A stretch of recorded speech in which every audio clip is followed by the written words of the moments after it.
Uncle Mort's Celtic Fringe by Peter Tinniswood.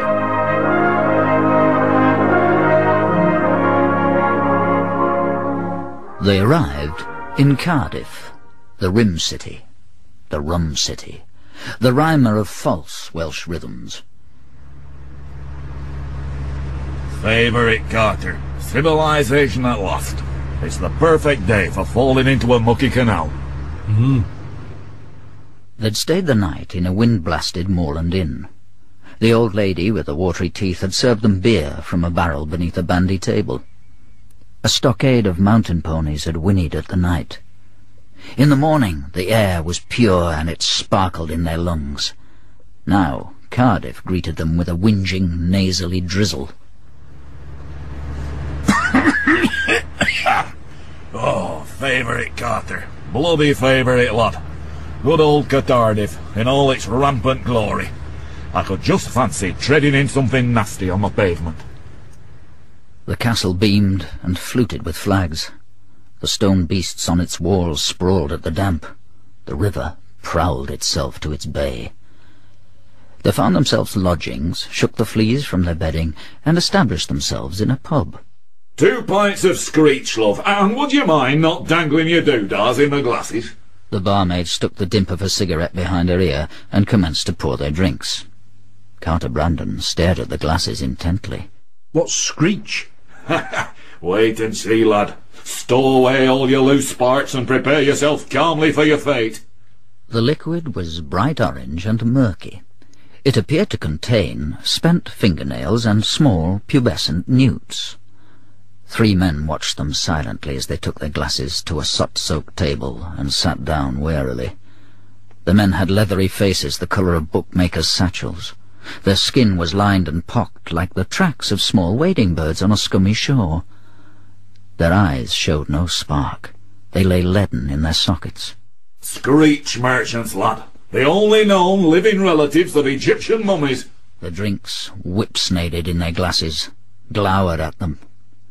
Carter Brandon stretched out his hand, took up the glass and pressed it warily to his lips. It's not bad. It tastes a bit like cider. It is cider. Then why do they call it Screech? You'll find out tomorrow morning when you're on the petty early doors. You've been here before, haven't you?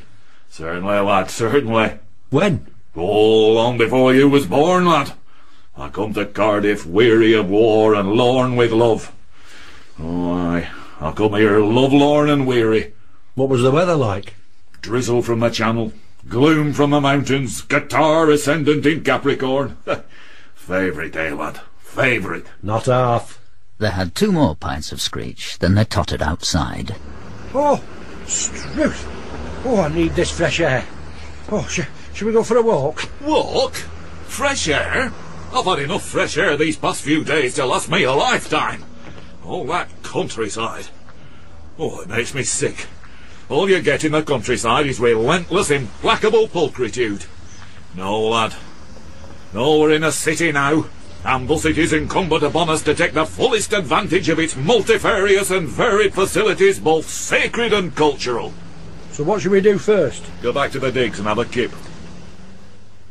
They stuttered and stumbled their way through the reeling streets back to their lodgings. They shooed the limp-whiskered cats off the beds, flopped onto their backs, and of an instant were festered with sleep. The dreams of an old man. The bay tigered with ships, timber from the Baltic, coal for the Empire, bones for glue. Tramps lumbered with rust. The voice of the bony girl with the coal-black panthered hair. Don't do that, my lovely. Don't do that. Well, not yet. The dreams of a young man. Skulls rattling in an empty cell, the screech of apples rotting on a tree, brains fermenting in a dripping tomb. The voice of the young woman with the prim bosom and the sensible teeth. Do you like being married to me, Carter? It's all right. Would you sooner be married to someone else? Yes. Who? No one in particular. That's why I married you. The old man grunted and twitched in the pit of his memories. The sea lock and the gaunt-eyed pub, the weir slithered with elvers, the scrut of brackened coppice. Can anyone see us? No. Then you can do it now, my lovely. Do it slow and do it long. The young man writhed in his bed and groaned. Black beer fondling the yielding weir, the screech of skulls pecked by waders on a scummy shore. Carter? What? Will you tell me something, Carter? What? Is the zip still working on your poplin casuals? The puddled sky gave way to a shanky sun. The men slept on. The sun sleeked the flanks of the steep-honed island. It misted the distant English hills. It hobbled the wake of a limping coaster. The men slept on. You can do it again if you want, my lovely boy.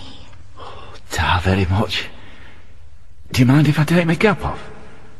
When the men awoke, Uncle Mort yawned deeply and then said, Oh, by the Fringe, Carter.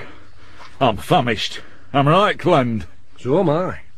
They went downstairs and squeezed their way past the landlord, who was sitting on an upturned beer crate in the hall, pinching out the blackheads on the tip of his nose. They stepped outside. The homebound street, bobbing with shaven heads and workmen's helmets, clay pipes in a tobacconist's window, fat-fingered priest, corpse of gutted cat. They used to have trolley buses here in the old days. Where do you want to eat, then? When it was wet, the trolleys used to swish on the overhead wires and you could taste electricity on your tongue. Have you decided where you want to eat? First place we come to on the left-hand side. We're already there. It's Indian.